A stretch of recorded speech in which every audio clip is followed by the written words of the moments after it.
When it comes to the question of cataloging African objects at the Universal Museum, there is a danger of misnaming.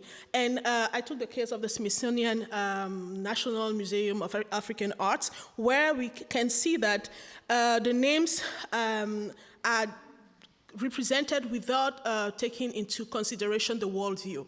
And I really want to think of the name as the language of the object. So when we see an object that is presented as Luba, full stop, we miss the identity of the object, we miss the social life of the object, we miss the biography of the object, we also miss the memory of the object. So all by misnaming, these information are lost. They are either silenced or hidden, but definitely lost for the community, especially when we think of repatriation. What object goes to whom, and how do those community or targeted community get to know the object, which is a very complex information. And the question of misnaming also leads to the problem of profanation, because in our museum, be it in the way information are presented or the way the information are being exhibited, we don't have a distinction between what object is sacred, what object is profane.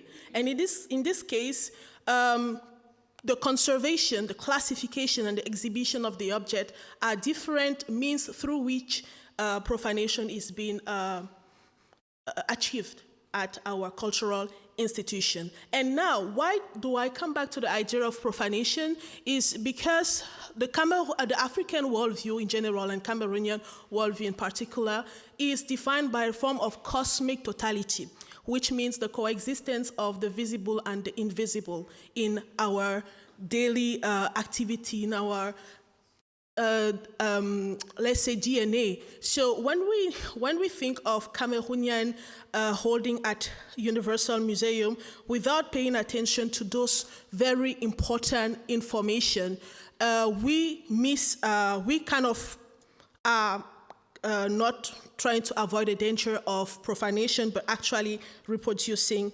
profanation.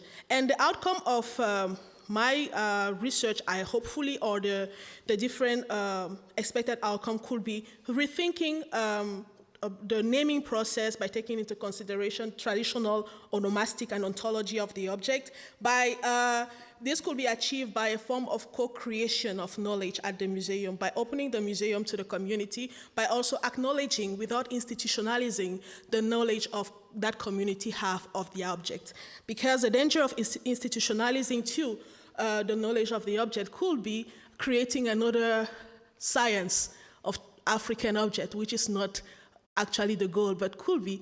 But we try to avoid these politicized approaches to cultural heritage as much as possible. Thank you.